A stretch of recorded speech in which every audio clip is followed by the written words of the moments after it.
This is the documentation of my kinetic sculpture, my HSC. I'll start off with the concept. I actually came up with the sculpture before the concept. So thinking of a concept of what it really meant took a bit of time. I've had a few, like the obsession with productivity, human movement, but the one I'm most stuck with right now is that this sculpture is an insight into what the future may look like when we really take hold of biotechnology, and we're trying to remove the carbon footprint, but how far will that take us? And these are just some of the sketches, my early sketches, really trying to, like this one, I like this one. You really get to see what the limbs and stuff would look like without a lot of the bicycle being there. But I'll get straight into the actual prototype. The first prototype I did was to really just get a grip on what I've done, or what I think I'm going to be doing. I wanted to get a really basic idea, so I'm just starting with a knee, not to scale, just really just kind of messing around. These are just some of the tools I used, like glue gun, all the bits and pieces, drill, all that. So I just got a piece of wood, really nothing, and just 2 holes. Then these little beads, put a little plastic rod through the middle of them. That's what's going to make the ball and socket joint with the 2 legs, and then piece it together like a little sandwich with a nut and bolt. And then it worked pretty good. And then I would start adding the foam. The foam was pretty cheap as well. It's what they use to decorate cakes actually. But I would just start drawing it up, split it in half, and then drawing out what I did want and what I didn't want, so that would make it easy for when I carve it. And I just carved it with a Stanley knife. Slide both the pieces onto it, and then I added 2 extra pieces of foam to the upper thigh just to make it look more meaty. And this is just a piece of cloth I used. No intention of actually using it in the future. I just wanted to get an idea of what it would look like with skin, and here's it in action. It works really well. I was really happy with it. It was quite encouraging seeing this. Just let me know that it is possible, and that I'm not possibly going too much over my limits. And so I wanted to make a second prototype of the frame and the knee, just to see how it would look like with a full scale. And this is just me pointing out what knee I was going to do.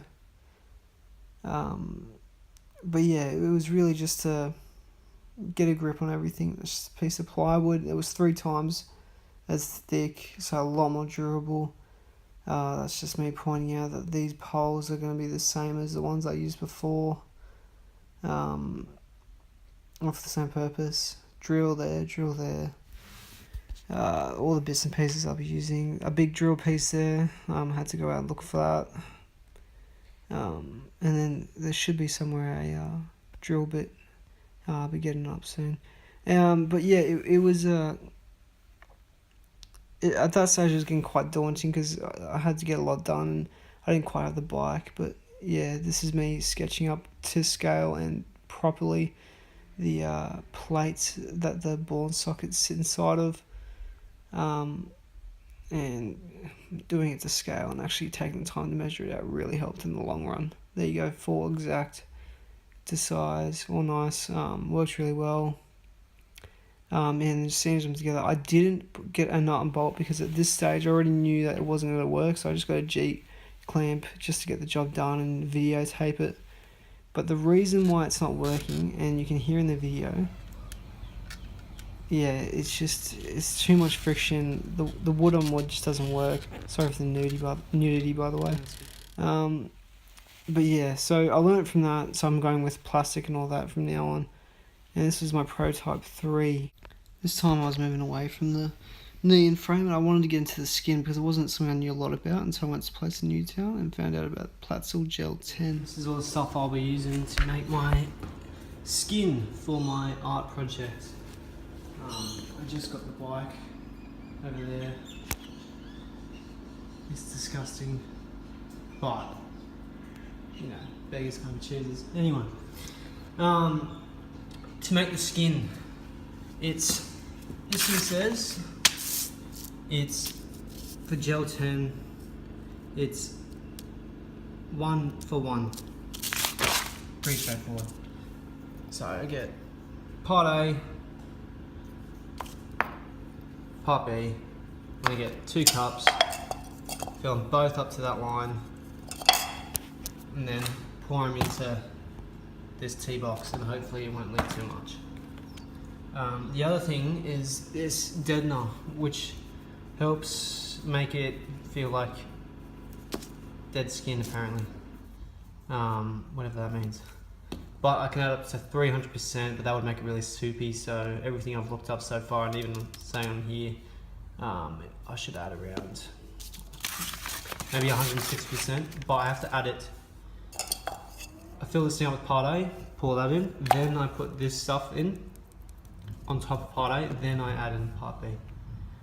And then after I do all that, I add just a pinch of this stuff, which is the colour, and hopefully it should turn out alright. And part B is in there with the deadener. You can't really see it, but it's in there and it's setting. It didn't quite spread as I wanted it to, and I obviously didn't get as much tea out, but it's just a practice, so it is what it is. Now we're gonna add this stuff, just a tiny pinch the lady at the art store told me. So that's what I'm gonna do. Just added this stuff, and as you can see, I added a bit too much. I can't really stir it. I added it too late, so next time I'm gonna have to either get an assistant or just hurry up. It's starting to set now as well, and like you say, like just didn't get to. There is stuff there you might not be able to see, but there is stuff. There's just no skin color there, and